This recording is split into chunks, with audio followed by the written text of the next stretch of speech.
Are you addicted to sugar? Are you? Well, the percentage of people that are addicted to sugar in this world, it's highly likely you are. And for many years, there's been refined, hard, white sugar coming from cane sugar. But think of the coca leaf that's where cocaine comes from. The coca leaf's a natural plant, just like cane sugar is a beautiful natural plant. You can drink the juice fresh. And then the industry comes along and wants to make it faster and wants to refine it even more. And you've got something that looks like crack. Feels like crack. But it's been infiltrated into our system perhaps since your childhood. So don't be hard on yourself. This has been something that's been going on for a long time, since the 1700s. And it was perpetuated through slavery, African slavery labor. So it has a dark history, and it also has been influencing product purchase for a long time. It's better to not punish yourself over these addictions. It's better to understand yourself and observe and step back a bit and not feel so guilty. Forgive yourself, because there's a very delicate procedure in claiming your sovereignty over hard refined sugars. Sometimes when we're told we can't have something, we rebel and we want to understand, well, why not? I'm invincible. And yes, you are. But as you grow wiser, you start to realize that maybe refined sugar isn't doing your body or your mind any good. So it is an addiction, and it's a very common, acceptable addiction. At the same time, people have been judging each other, and it's not a competition. We're all processing this, so trust the process. Sometimes you can totally go cold turkey. As I grew up on hard sugars, it was normal to have it in everyday life.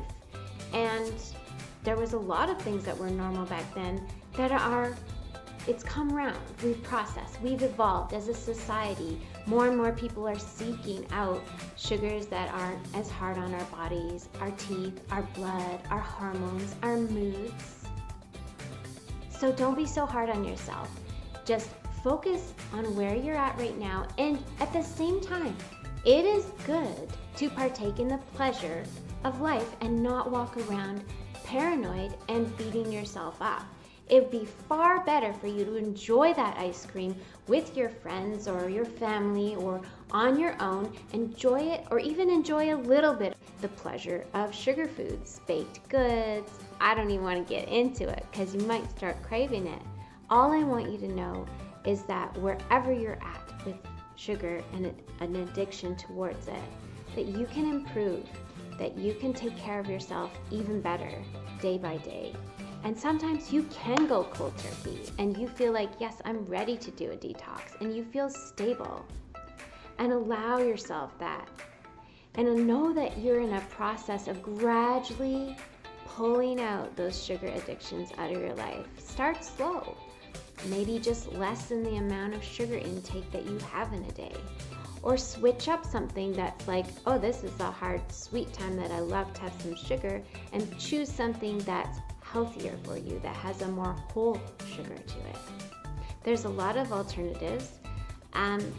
Even agave can be a great alternative, but you do want to find something that's just not being a hard sugar to you, because refined sugars are refined sugars. They're like a cocaine to the system. Cocaine does come from a refined plant, the coca leaf. And what you really want to do is find your center about this and know that it's a process, and you're not failing by observing and participating in sugar pleasures. At the same time, you can stabilize and balance and recognize, okay, that's like really giving me a food coma when I eat that sugar. Or you can notice and like maybe even document or journal what's going on for you when I feel emotionally want that comfort of sugar. And sometimes you're going to go there. Sometimes you're going to be depressed and sugar's just the hit you need. You've got to trust your process. So therefore, we've got to trust other people's process. We are a planet that is evolving. I used to drink a lot of sugar. And at a certain point, even previous to that, I didn't even have hard sugar around me. It wasn't in my atmosphere for like 10 years. I wasn't around that hard sugar, and if I was, I would enjoy it a little bit. Condemnation coming from others isn't helpful. It's only a fear base on approval.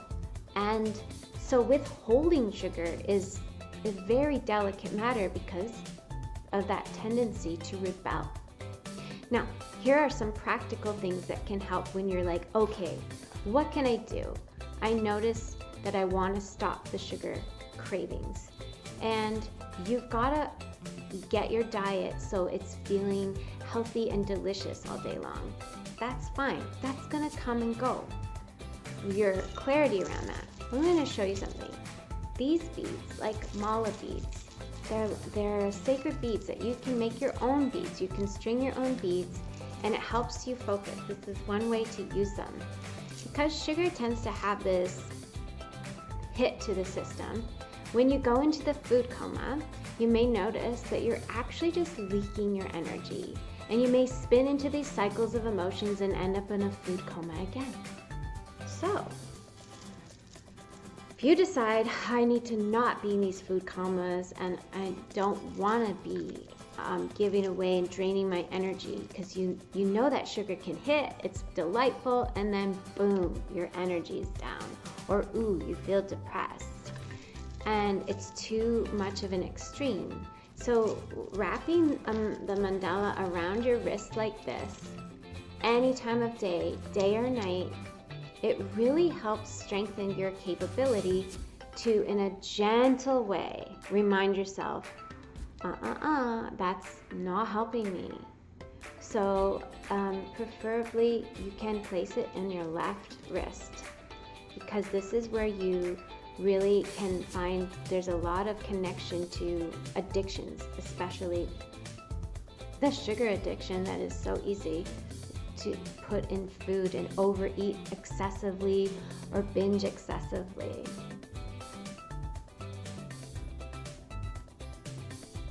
And you can just sit with understanding and knowing that you are able to overcome these addictions that are hurting your body and throwing you off your balance.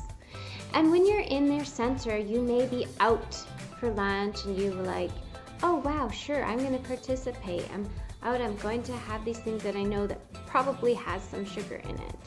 It is really important to understand your innocence in your process of clearing addictions, and to know that it's not really your fault why you're addicted to sugar. It's been infiltrated into the system for quite a long time. But if you can claim your sovereignty and you feel like, you know what, I have the strength, my teeth are hurting or my body's hurting and I'm feeling the awareness, then go ahead, do something, even if you just wrap your wrist in a cloth. If you find that to be helpful, if you don't have beads, it's fine to hold something there, or to have a wristband just to remind you, okay, I have the power and the strength to overcome this addiction that is so normal and acceptable in society. I am Venus, Master Mary Rose, and I am here to broadcast 100% divine love for the upliftment of you, myself, our loved ones, in this living library of planet Earth. Many blessings. If you want to come in touch with me, you can go to my site at sparklebomb.com.